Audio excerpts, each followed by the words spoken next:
It's, I'm not sure that it's centered. Yes. No, I'm going to move. I'm going to move it. Okay, then, yeah.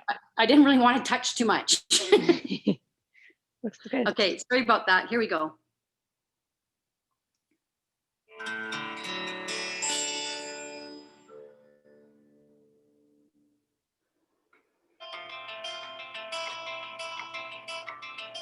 As social beings, all want good, healthy relationships of different kinds and styles. There's a lot of diversity, extroverts, introverts, different kind of cultural norms for relatedness, different settings, different functions that relationships serve.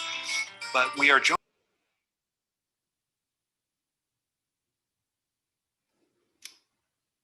Lost the sound. Becomes what causes it.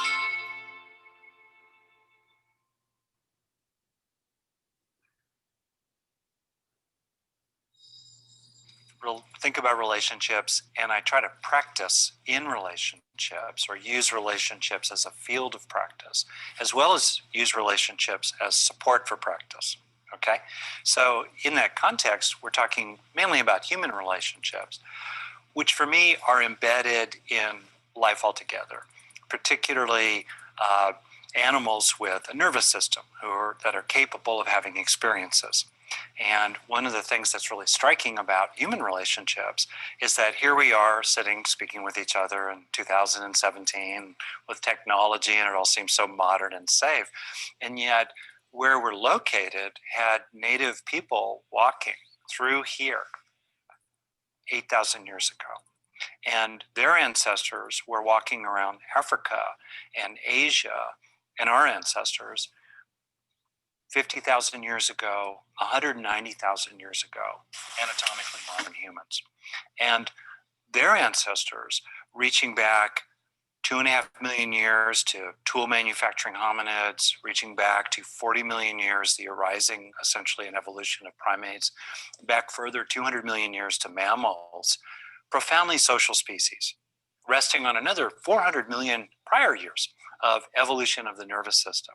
So when I think about relatedness, I embed it in a larger frame of causes and conditions that are enormously biological, in which our relatedness of so many kinds, including just ordinary things like how we take turns in conversation, or how we look into each other's eyes, or what we feel inside when it feels good or it feels bad.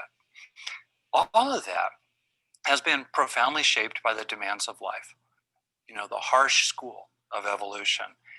And in certainly the last several million years, arguably the primary shaper of the human nervous system, headquartered in the brain, have been the benefits of love, broadly defined.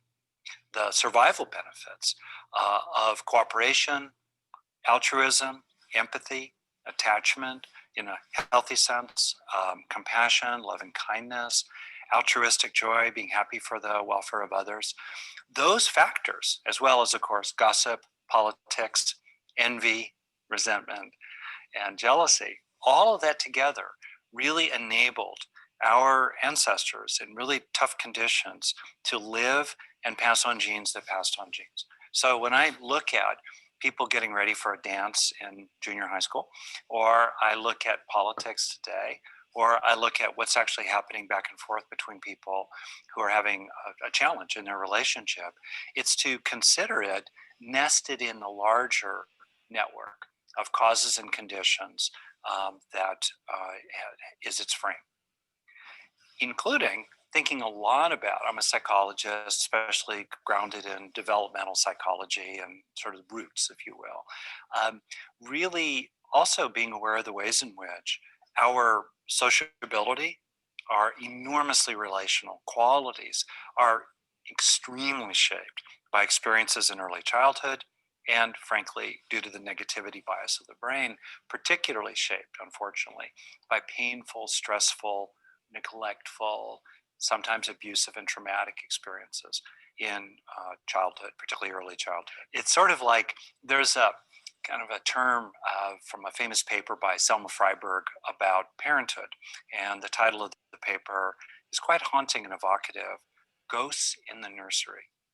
in the sense that we're all carrying around, in a sense, ghosts in our relationships, even at work, even superficial relationships with the driver on the bus you nod to on the way to your seat. We carry with us the ghosts, if you will, the remnants, the residues, the effects of our own personal childhood, surrounded by millions of years of other ghosts in the shaping of our embodied social evolution. A takeaway that's available to people based on the recognition of what's true is incredible gratitude.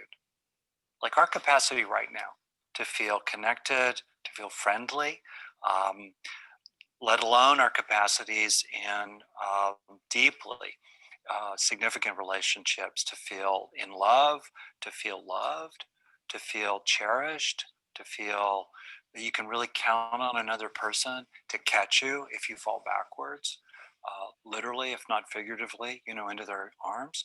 That the wonder of that and the joy of all that has been given to us. We couldn't possibly have earned it. It's been given to us through the hard efforts and through the suffering and deaths of millions and millions and millions of ancestors. So gratitude, like, thank you. I kind of think about these bumper stickers. If you're not outraged, you're not paying attention. Like, I can relate. It's also true. It's not either or. It's also true. If you're not stunned by gratitude, you're not paying attention. If you're not awestruck, you're not paying attention. So, intimate romantic relationships. Well, it depends on what the issue is. I would say a couple things that really call out for me. One is that there is the way in which we are always needing some reassurance.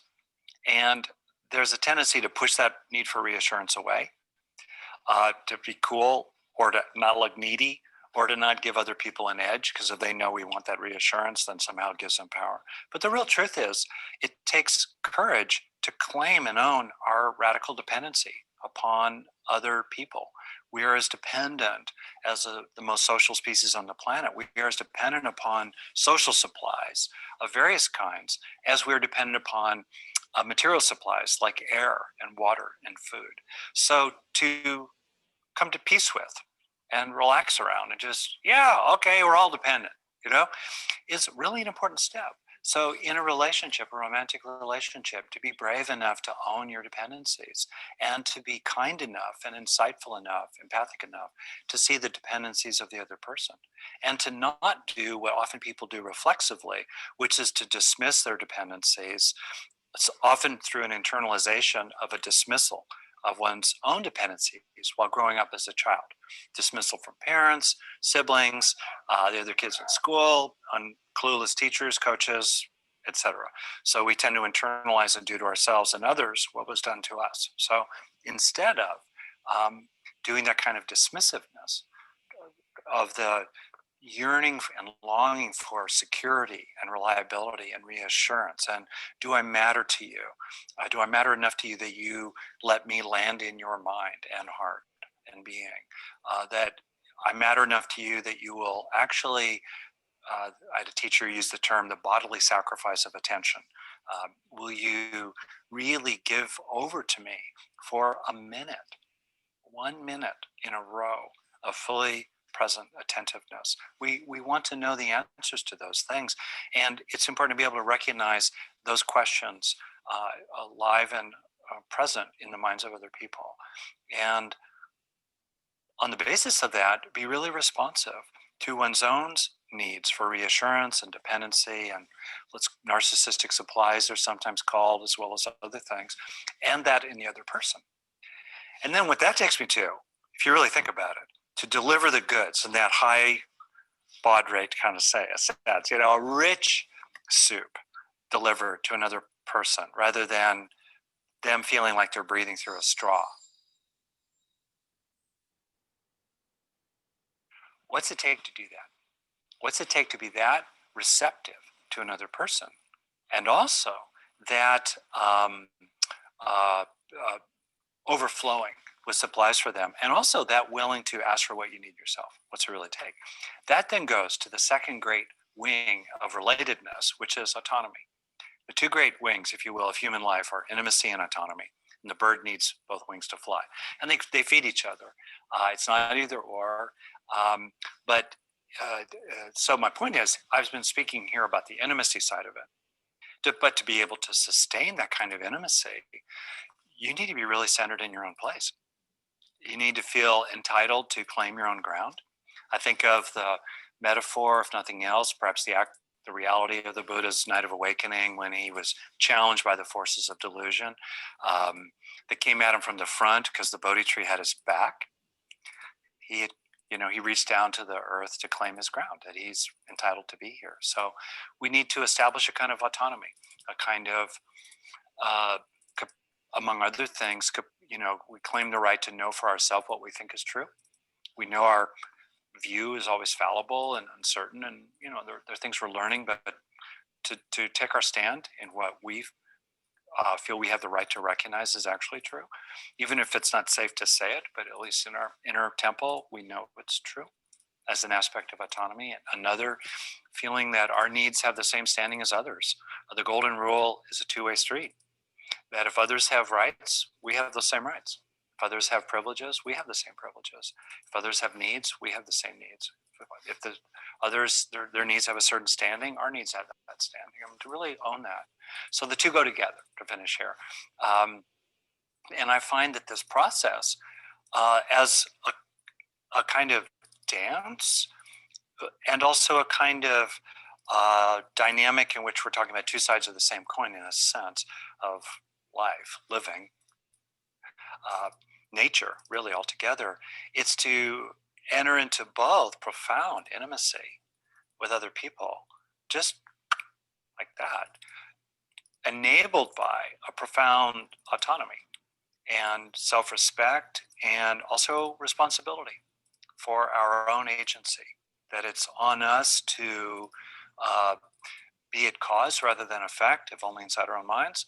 And it's on us to help ourselves and to take responsibility for helping ourselves learn and heal and grow with as steep a growth curve as possible over the course of life. No one else but us can really take charge of that process, which fundamentally and bottom is self-directed neuroplasticity, where you're helping things, your body change for the better, headquartered by the brain over time, as another aspect of autonomy.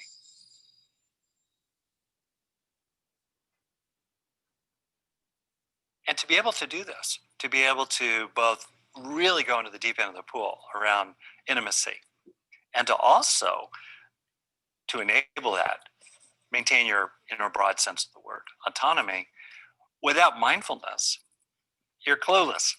I think about Father Thomas Keating, one of the major teachers around centering prayer, Christian monastic. I heard him give a talk one time, deeply impressive person and the real deal. And he said, a life without a contemplative view is a prescription for disaster. And so if we're not mindful, we're not able to track the fleeting changes of expression on the face of the other person. And I think mindfulness is a word that has become very, very elastic, and I think it tends to lose its core meaning. So I tend to go back old school to the original notion of sustained present moment awareness. That's morally neutral. It can be used for good or evil, and it is to be sustained under all conditions: standing, walking, feeding the baby, driving the car, radically quiet during meditation, dancing, playing, goofing around with friends, arguing with your partner. Mindfulness is to be sustained under all conditions. I think there's been a deep misunderstanding that's kind of inadvertent but problematic, that mindfulness is equated to radically choiceless awareness and nothing else, such that any form of wise effort with the mind is seen as in somehow conflict or at odds with mindfulness or not mindfulness. And that's a misunderstanding. We are to be mindful as we engage wise effort or other sorts of things. So to be able, and mindfulness is to be applied both to external, as it were, objects, in the world, although what we're mindful of is our internally constructed virtual reality, consciousness of that existent other, let's say a person over there, And also we are to direct mindfulness to our own interior, to our own stream of consciousness, our own aggregates, our own, the feeling tone of experience, pleasant, unpleasant, or neutral, our desires, our longings, and even awareness of self. So mindfulness can be applied both ways. I think of empathy as, externally directed mindfulness, where neurologically, just to do that bit, because it's kind of interesting, we are, let's say, tracking the actions and body language and intentional movements, postures, facial expression of the other person through mirror neuron systems or mirroring networks. So we're tracking action. We're also in the brain using the insula, which is a part of the brain on both sides of the temporal lobes, to track the emotions of other people. So that's another form of empathic mindfulness. And then we're using prefrontal regions, particularly roughly after our third birthday, to track the thoughts, the intentions, the memories, the dynamics of the other person in real time. So in a sense, my brain and your brain are kind of hooking up, as it were, if we are engaged in a mutually empathic interaction. So yeah, mindfulness is critically important. And last, just to finish, one of the things that mindfulness really gives you in real time, I think about real-time mindfulness, and through training, increasing the granularity of our mindfulness in terms of time and space, being able to track very rapid events that are occurring inside us, quick shifts of thought or feeling or desire, and also a granularity of space. In a sense, we're tuning in ever more precisely into our own bodies. I like the saying from Samuel Bonder, we need to wake down, not just wake up. And that's extremely helpful. And one aspect of that is as you become more internally mindful, you start tracking in real time all the weird little turbochargers that are shaping your reactions to an experience of other people, often rooted in your own childhood, intensifying reactions or distorting reactions or interpreting events in certain ways. You become much more aware of that in real time with a high level of internally directed mindfulness. It also can even tune into what I think of as the inner menagerie. I mean, the truth is the brain evolved over 600 million years. And we have the same architecture. For example, for some of the fundamental motor activities of speaking, shared with fish, from whom we diverged in the evolutionary tree 300, 400 plus million years ago. Let alone, up from the brainstem, moving into, major crocodile elements, and then up into rats and squirrels, the mammalian subcortex, and then the primate human cortex. It's a zoo in there. And in real time, you can start to feel it. You can kind of feel your inner lizard. I don't feel safe, or a certain coldness, right? And you can feel your little inner rat or mouse that relate very much to our ancient, squirrel great-grandparents, and, living in the trees, hunting at night, surviving the comet hitting or asteroid 65 million years ago, took out the dinosaurs. Too bad dinosaurs, the rats will now inherit the earth, right? And you can feel that part of yourself. And then you can also feel the monkey, so scared, so insecure, wants to be hugged. And including all that. And mindfulness is critically important to be able to do that. I was in a very important and very significant relationship 35 plus years ago. And the person I was in a relationship with was doing a lot of things that were in some ways a betrayal of our understandings. They were very disturbing to the relationship, and they were could be well taken as a kind of attack, one kind or another. And what happened for me was a really interesting thing.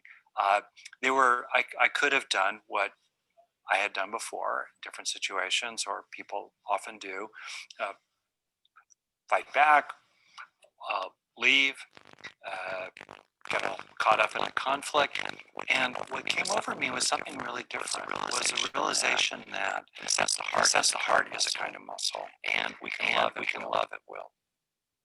And through the practice of loving at will, choosing choose to love, we build that muscle.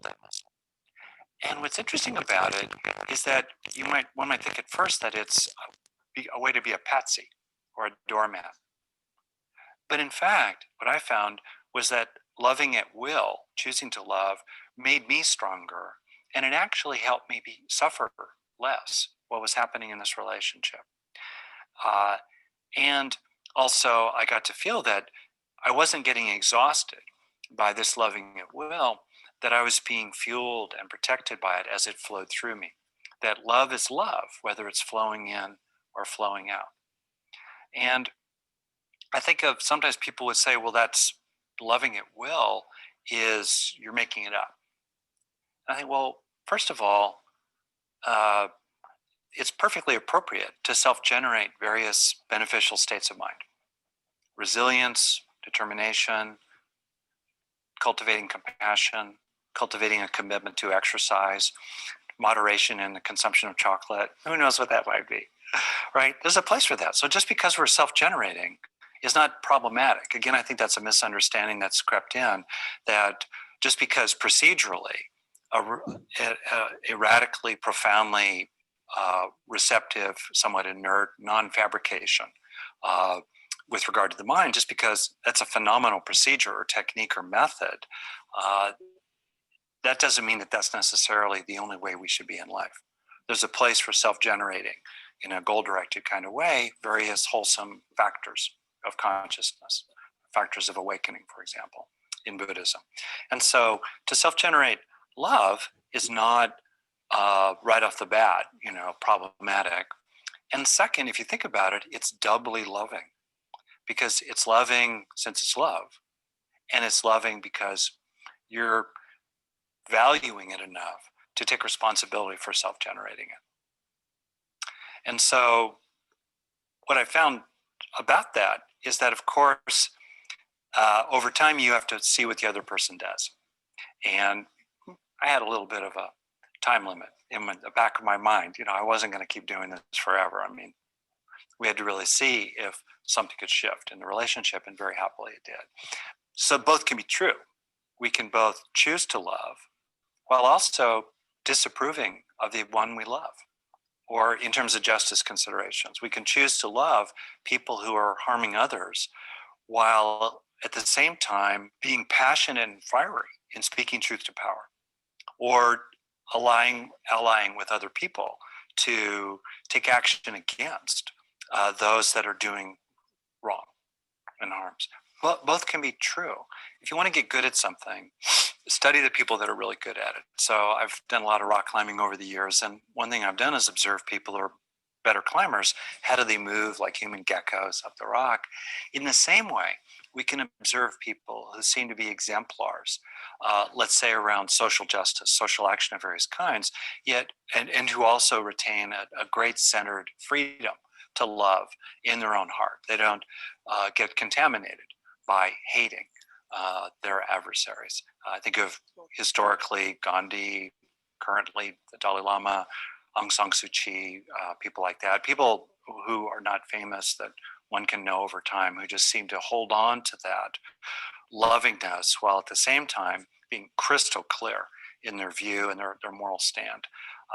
And by observing what they do and how they manage to do it in their own minds, we can then bring it back to ourselves and bring it down to home with raising teenagers who can be very provocative, or dealing with minor or major issues in our personal relationship, or deal with an aging and dementing parent who is getting really grouchy, and yet you love that mother or father dearly. I think of it as the strong heart. It's fairly straightforward to be loving. It's fairly straightforward to be assertive, but to be both. To be both. That's the sweet spot. And that's a challenge. That's what I think a lot of people are reaching for. And one thing that has interested me a lot about this territory is that it's challenging. It's tricky. You have to, kind of bring your A game to be able to do it. And therefore, it's been especially interesting.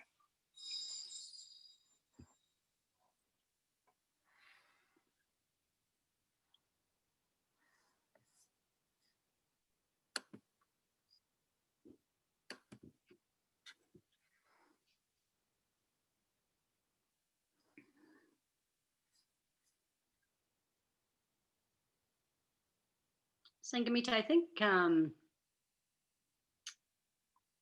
what I'd like to do is maybe just have everybody say hello and maybe where they're from, and then maybe we could just I invite everybody to maybe have an open discussion if we want. I don't really want to direct it, but I do print it out. I did a Word document of some of the things that he had said, because I think he packed in a lot of stuff in 25 minutes. So if you want to unmute everyone, if you can, Sangamita, or if everyone wants to unmute themselves, we can just say hi. And Hi, I'm Millie and I'm in Vancouver. Hi, I'm Rob.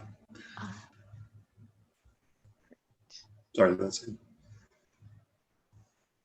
Hi, I'm Susan from Banff. And I'm Leslie from Canmore. Hi, everybody. I'm Kusala in Arizona. Oh, neat. Hi, everybody. I'm Jim from Calgary, Canmore. Hi, I'm Kathy. I'm from Calgary. Sangamita from Canmore.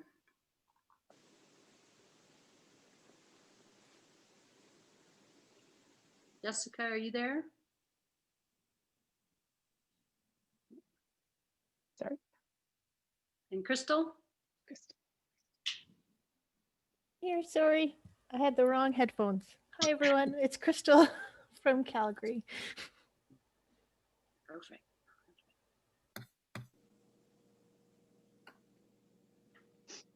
So I think I'll just open it up to anyone who wants to make any comments.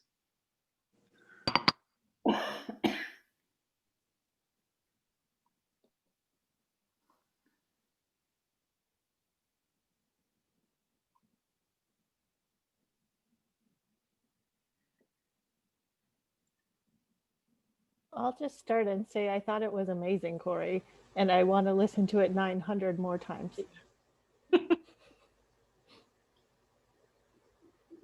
It's really nice to, so I don't come from a super emotionally advanced background. So this seems like a really nice combination of the science, like the social sciences, as well as our practice, and the way to advance ourselves even when conditions. So, you know, I don't live in a family full of hippies who want to advance their mindfulness. So how do I do that anyway? And I thought that this is a really practical and beautiful and sort of self-affirming way to do that. So I'm really grateful for both the invite and the fact that they made this video. So thank you.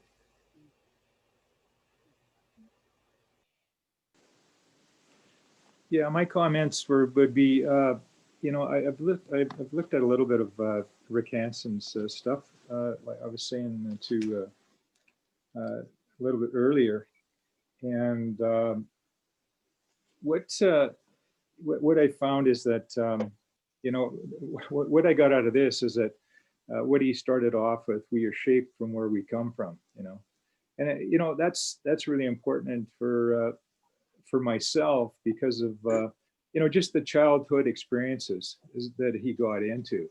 I think that was a really important piece to this for me. And I'm doing a little bit of work with compassionate mindfulness now as well, and it kind of it all goes into all of this. You know, it's into practice on this type of thing. It's a process. Let me. I guess that's the way I have to put it. It's a process through all this. It's like you said. He put a lot of stuff into this 25 minutes that he did, or however long it was. I don't know, but there was a lot of stuff in there, and there's a lot of other stuff, you know, that is added to this, and it's before this. So this is quite a you know, it's like a you know, a session, you know, a long session in itself. Let me put it that way. And it's got to be done over time, you know, to get in. I really like the piece where he put in there about the other thing was that we have to do this on structural will, you know, and you know, you don't do it on a higher power's will. It's a structural will of yourself, you know, that type of thing. I think that's one of the things that I liked about what he had to say as well. But there was a lot of things in there. I'm just kind of commenting on a few things that I kind of struck me with the discussion. It was really good. It was very good. He's excellent. He goes into well, I guess this I'm just going to leave it like that, because I could go into some other things, but I'm just going to leave it like that for the time being. Thanks.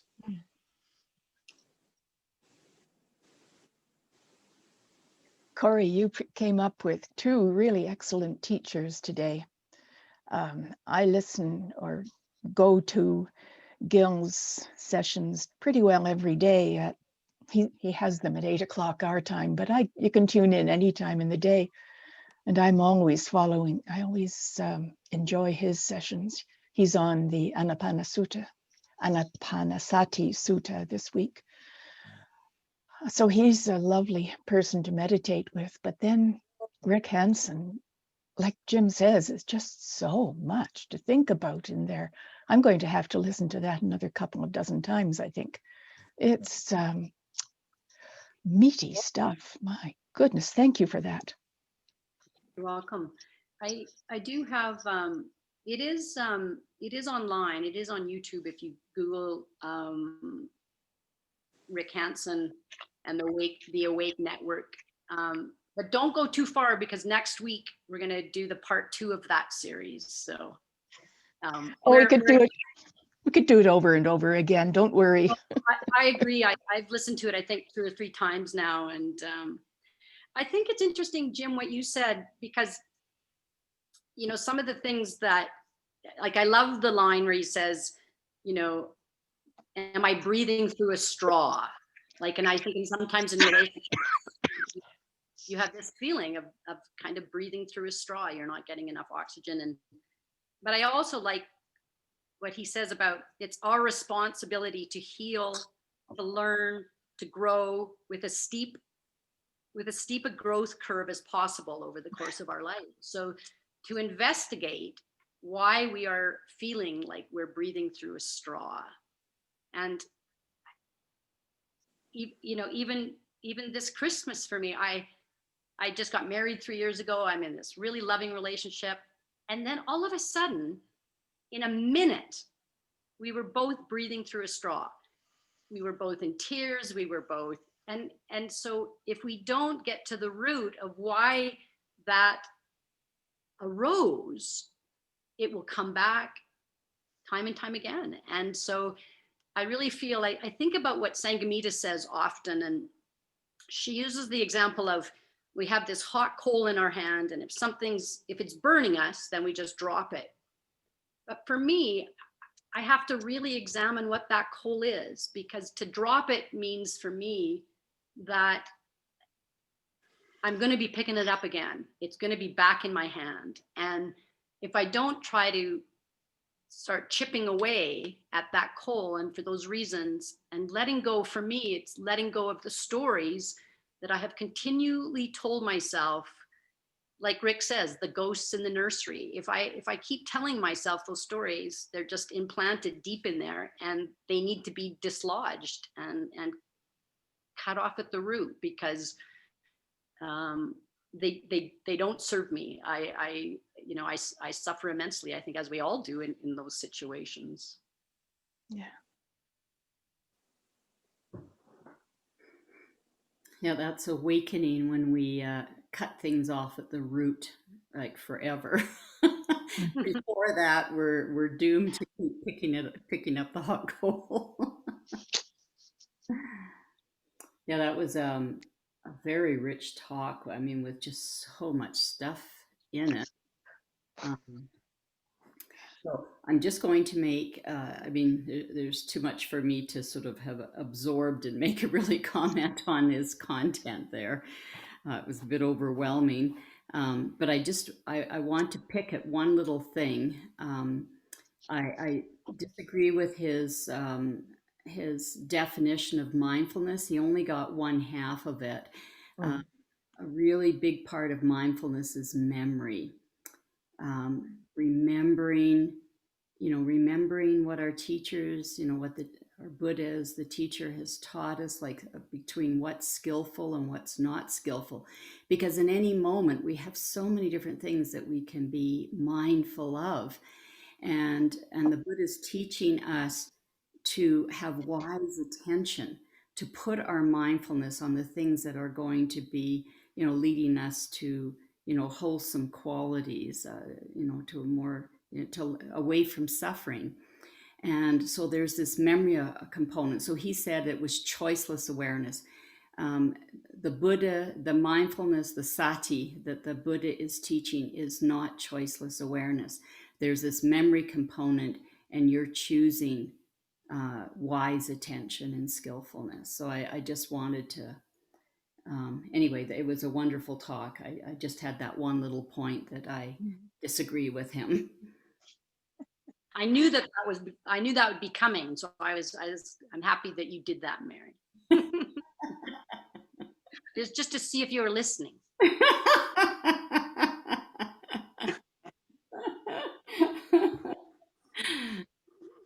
Yeah, that so reminds me, Sangamita, of Michelle, Michelle Calvert. She always said, sati means to remember, doesn't mean to be, it means to remember. Though I always believed that getting to the root and getting to the root of those defilements and the character defects and all of that. And then I'm working through Bhante Sona's metta retreat that he did over Christmas. And he was talking about noticing emotions and not trying to figure them out, just notice them, just notice the emotion. And he was, sort of negative comments towards the psychology of getting to the root of it all. And I was, well, I don't know. I can understand that. But for me, I think there's merit in getting to the root of things. So yeah, I was a little surprised at him saying that. But when Hanson was talking about, childhood, it just, the little phrase, I think it's in a Sheryl Crow song or someone's song, and it said, everybody has a story that will break your heart, and how the commonality of just the human condition. We all have this things that happened in our childhood and in the beginning, and there was a lot of pain and suffering for most of us, and yeah, that just brings me to the commonality and the compassion for everyone's suffering. So good job, Cori. Yeah, I think just trying to think about what Bhante Kanarattana said, for the Four Noble Truths, we have a duty to each of the truths. And the duty to the first truth, which is that there is suffering, it's the duty to understand.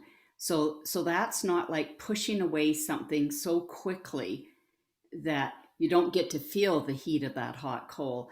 It's to really pause and look at it, so that you see that suffering, you feel the heat of the hot coal. So I think that's what the Buddha is saying is, maybe he's relating that to, quote, getting to the root of things. It's not like if we're just fooling ourselves if we think we can look at the ghosts in our childhood bedroom as to why we have the defilements or whatever we have in our life, or all our difficulties or suffering. This crap has come from thousands and thousands of lifetimes, and unless we have amazing psychic powers, we're not going to be able to figure that out. So in a way, we're sort of fooling ourselves thinking we're getting to the root. We're not. I mean, we're sort of looking at what happened maybe in this lifetime. I think the main thing that the Buddha is teaching us is to is to feel that suffering, to see it, like to see it, that it is suffering. And then you don't have to like be searching for roots or giving explanations, whatever. You just feel that heat, and nobody's going to stop you from letting it go. Like right now, that's the sudden waking up. That's the, like when you really see it, that, oh my God, I'm just creating suffering for myself. When you really, really see it, then you're not going to hang on to it. It's going to be gone.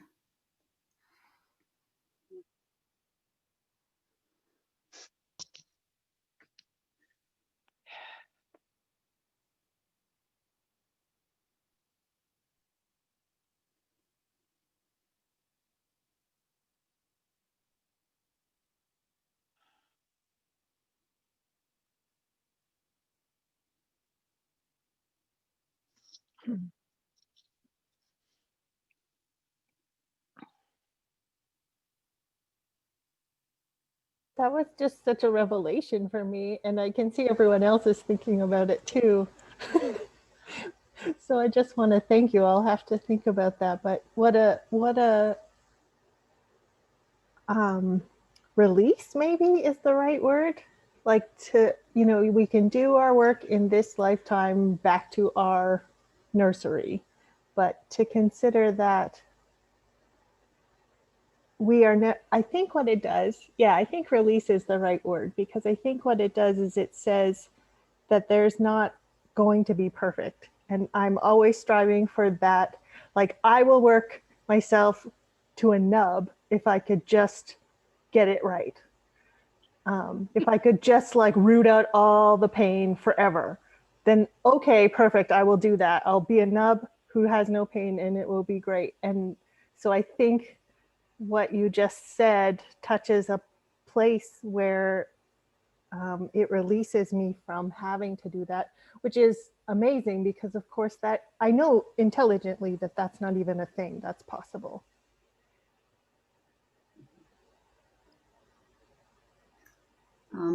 Cori, we're almost at time. Shall I stop the recording, then we can do our closing? Sure. Mhm. Thank you.